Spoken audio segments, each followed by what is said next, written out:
జిల్లా గూడూరు ఎన్నికల కమిషనర్ ఆదేశాల మేరకు జిల్లా కలెక్టర్ ఆదేశాల మేరకు ప్రతి పౌరుడు స్వేచ్ఛగా ఓటు హక్కును వినియోగించుకునేలా చర్యలు చేపడుతున్నామని ముఖ్యంగా గూడూరు తహసీల్దారుగా బాధ్యతలు స్వీకరించిన కరుణాకర్ తెలిపారు.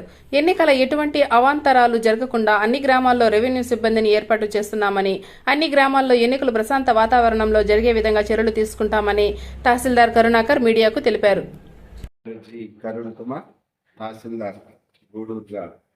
బాధ్యతలు స్వీకరించున్నాను.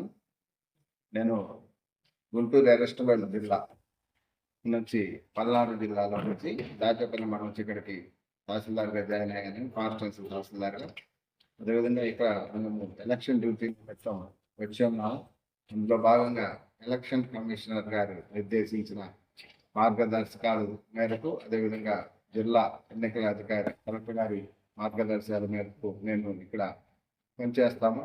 అదేవిధంగా ఈ యొక్క భారత రాజ్యాంగం ప్రకారం, అదేవిధంగా ఎలక్షన్ కమిషన్ రూల్స్ ప్రకారం ప్రతి ఒక్క పౌరుడు స్వేచ్ఛగా వారి యొక్క ఓటును వినియోగించుకునేలా ఆ గ్రామంలో ఉన్న పరిస్థితులన్నిటి కూడా మా బిఎల్ఓ ద్వారా, సెక్టరల్ ఆఫీసర్స్ ద్వారా స్వీకరించి తదనుగుణంగా అందరూ కూడా స్వేచ్ఛగా ఓటు హక్కు వినియోగించుకొని ప్రశాంత వాతావరణంలో ఎన్నికలు నిర్వహిస్తామని అందరూ కూడా తెలియజేస్తున్నారు.